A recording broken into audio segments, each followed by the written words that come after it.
students, today we are going to discuss about managerial decision support information systems. So first let us see what is the role of information in decision making. So decision making మనం ఒక decision తీసుకోవాలి అంటే proper information లేకపోతే correct decision అనేది తీసుకోలేము అనమాట. Okay, so కాబట్టి ఏ decision తీసుకోవాలి అన్నా కూడా మనకి ఇన్ఫర్మేషన్ అనేది ప్రాపర్గా కావాలి. So let us see the stages of decision making. The first stage is identification and structuring of problem or opportunity. అసలు మనం డెసిషన్ దేని గురించి తీసుకుంటాం, ఏదైనా ప్రాబ్లం వచ్చినప్పుడు దాన్ని సాల్వ్ చేయాలి. ఓకే, అటువంటి కేసెస్లో అసలు మనకి ఫస్ట్ ప్రాబ్లం అనేది ఐడెంటిఫై చేయాలి, దానికి పాసిబుల్ సొల్యూషన్స్ ఏమున్నాయి అనేది కూడా ఐడెంటిఫై చేయాలన్నమాట. సో దీనిలో ఇన్ఫర్మేషన్ సిస్టమ్ రోల్ ఏంటి అని అంటే అసలు ఇన్ఫర్మేషన్ ఐడెంటిఫై చేసి అసలు ఆ ప్రాబ్లం ఏంటనేది ఐడెంటిఫై చేసి ఆ ప్రాబ్లమ్ని ఒక స్ట్రక్చర్డ్ మేనర్లో ప్లేస్ చేయడానికి ఇక్కడ ఇన్ఫర్మేషన్ సిస్టమ్స్ అనేది యూజ్ అవుతుంది. మనకు ఆ ఇన్ఫర్మేషన్ లేకుండా ఆ ప్రాబ్లమ్కి సొల్యూషన్ అనేది తీసుకురాలేమన్నమాట. నెక్స్ట్ వన్ ఏంటి, next step putting the problem or opportunity in context. మనకి ఏదైతే ప్రాబ్లం ఉందో ఇక్కడ మనకు అర్థమైంది కాబట్టి ఆ ప్రాబ్లమ్ని ఒక పర్టికులర్ కాంటెక్స్ట్లోకి తీసుకురావాలి. ఈ కేసులో మనకి ఇన్ఫర్మేషన్ సిస్టమ్ ఎలా యూజ్ అవుతుంది అని అంటే మనకు అసలు ఇన్ఫర్మేషన్ లేకుండా ప్రాబ్లమ్ అనేది అర్థం కాదు, దాన్ని ఒక కాంటెక్స్ట్లోకి తీసుకురాలేము, దాన్ని డెసిషన్ తీసుకోలేము అనమాట. సో దాని గురించి మనకు అర్థమైన ప్రాబ్లమ్కి పాసిబుల్ సొల్యూషన్స్ ఈ విధంగా ఉన్నాయి, ఈ విధంగా ఉన్నాయి అనేది ఒక పర్టికులర్ కాంటెక్స్ట్లోకి తీసుకురావాలి. Next generation of alternatives. మనకి ఇక్కడ ఒక ప్రాబ్లం క్లారిటీ వచ్చింది కాబట్టి దీనికి ఎన్నెన్ని సొల్యూషన్స్ ఉన్నాయి, ఏ సొల్యూషన్ వల్ల మనకి అడ్వాంటేజ్ ఉంది ఏంటి అనేది మనకి ఐడెంటిఫై చేసి తీసుకురావాలి.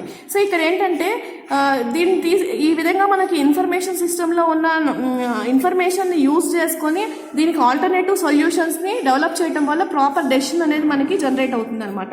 ఇక్కడ మనకి డిఫరెంట్ ఆల్టర్నేటివ్స్ వచ్చినాయి కదా, ఆ అన్ని ఆల్టర్నేటివ్స్ వల్ల ప్రతి అడ్వాంటేజ్ డిసడ్వాంటేజ్ మనం స్పెసిఫై చేసుకున్నాం కదా, దాని నుంచి అసలు బెస్ట్ ఆల్టర్నేటివ్ అనేది ఏంటి మనం డిసైడ్ చేసుకొని దాని నుంచి బెస్ట్ ఆల్టర్నేటివ్ సెలెక్ట్ చేసుకోవాలన్నమాట.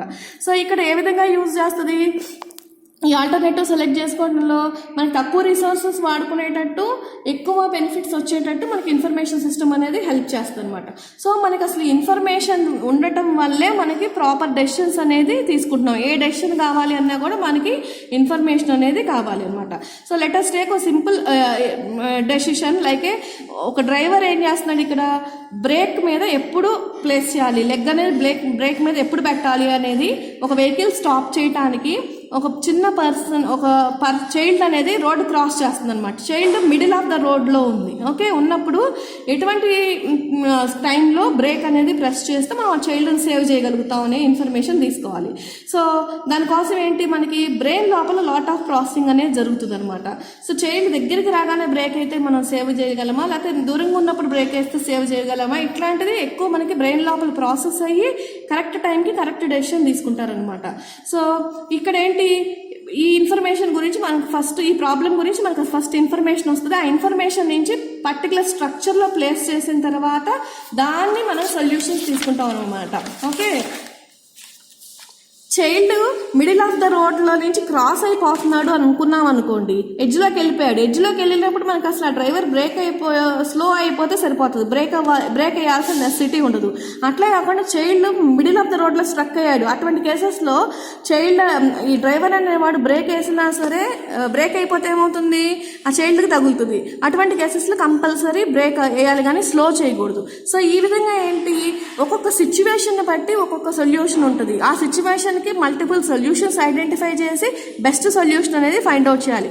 చైల్డ్ మిడిల్ ఆఫ్ ది రోడ్లో ఉన్నప్పుడు సో డ్రైవర్ అనేది స్లో చేసి బ్రేక్ వేయకుండా ఉన్నాడంటే చైల్డ్ని గుద్దేస్తాడు. అదే కాకుండా చైల్డ్ ఎడ్జ్లో ఉన్నప్పుడు ఏమవుతుంది, బ్రేక్ వేయాల్సిన నెసెసిటీ లేదు, స్లో చేస్తే ఎడ్జ్ నుంచి చైల్డ్ అనేవాడు రోడ్ అవతలకి వచ్చేస్తాడు. కాబట్టి అటువంటి కేసెస్లో బ్రేక్ వేసి టైం వేస్ట్ చేసుకోవాల్సిన నెసెసిటీ లేదు. సో ఇలా కాంటెక్స్ట్ని అర్థం చేసుకొని దాన్ని బట్టి డ్రైవర్ అనేవాడు డెసిషన్ తీసుకోవాలన్నమాట. ఓకే, సో ఈ డ్రైవర్ కేసులో ఏంటి, స్టాప్ బై బ్రేకింగ్, బ్రేక్ వేసి ఆపాలా, ఆల్టర్నేటివ్ సొల్యూషన్స్ అనమాట ఇవన్నీ. లేదా స్లో చేస్తే సరిపోతుందా, లేకపోతే కొంచెం మనం లెఫ్ట్ నుంచి రైట్కి, ఓకే ఒకవేళ చైల్డ్ లెఫ్ట్లో ఉన్నాడు అనుకోండి మనం కొంచెం రైట్కి వెళ్తే సరిపోతుందా, లేకపోతే హారన్ మనం బ్లో చేస్తే చైల్డ్ అనేవాడు రోడ్డు ఫాస్ట్గా క్రాస్ చేస్తాడా, లేకపోతే ఫుట్పాత్ మీద నుంచి మనం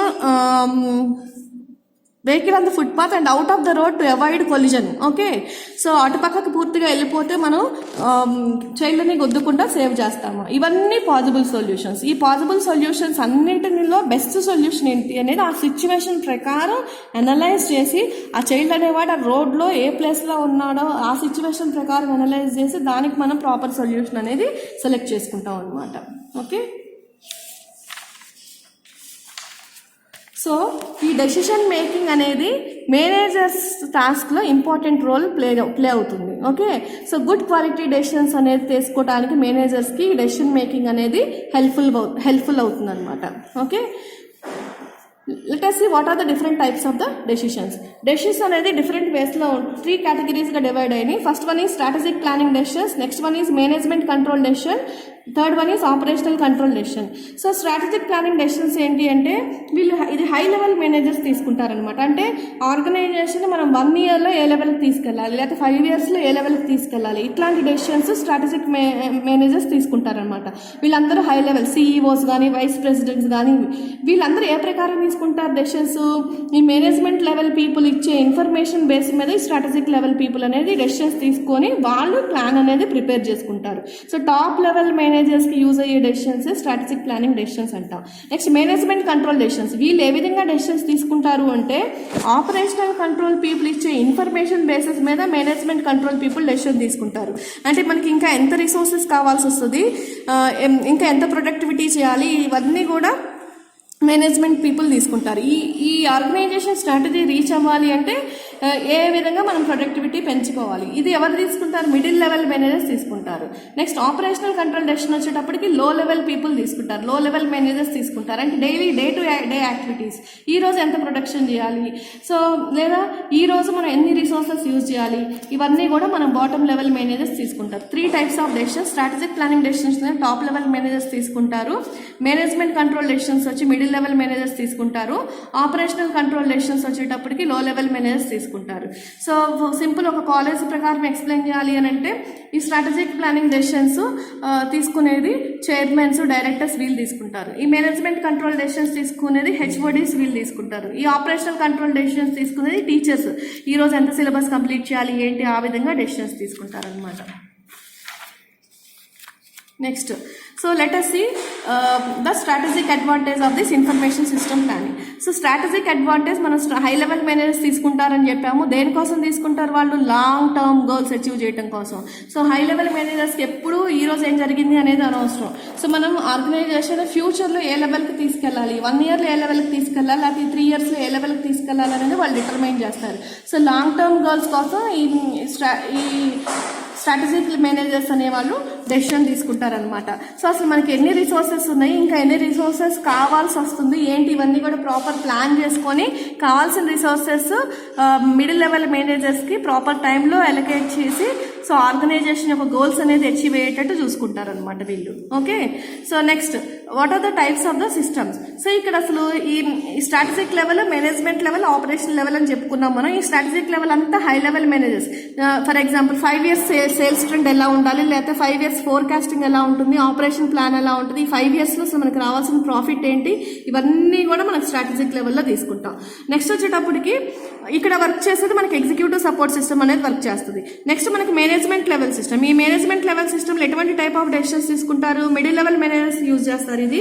సో సేల్స్ మేనేజ్మెంట్ ఏంటి, సేల్స్ రీజన్ అనాలిసిస్ ఎలా ఉంటుంది, ఇన్వెంటరీ కంట్రోల్ ఎలా ఉంటుంది, ప్రొడక్షన్ షెడ్యూలింగ్ ఎలా ఉంటుంది, యాన్యువల్ బడ్జెటింగ్ ఎలా ఉంటుంది, ప్రాఫిటబిలిటీ అనాలిసిస్ ఏంటి, అంటే ఈ 3 monthsలో మనకి ఎంత ప్రాఫిట్ వస్తుంది, లేదా ఈ 5 monthsలో మనకి ఏ లాస్ వస్తుంది, రీఅలొకేషన్ ఆఫ్ కాస్ట్ కంట్రోల్, కాస్ట్ ఎక్కడ ఎక్కువ పెరుగుతుంది, ఇవన్నీ కూడా మేనేజర్స్ తీసుకుంటారు అనమాట. ఇది తీసుకునేది మిడిల్ లెవెల్ మేనేజర్స్. సో ఇక్కడ మనకి ఏ సిస్టమ్స్ యూజ్ అవుతున్నాయి అంటే management information system, decision support systems use అవుతాయి. నెక్స్ట్ ఆపరేషనల్ లెవెల్, ఇది లో లెవెల్ మేనేజర్స్ ఇంప్లిమెంట్ చేస్తారు. ఇది డైలీ ట్రాన్సాక్షన్స్, డైలీ యాక్టివిటీస్ కోసం చూస్తారు. సో ఇక్కడ మనం యూజ్ చేసేది ట్రాన్సాక్షన్ ప్రాసెసింగ్ సిస్టమ్.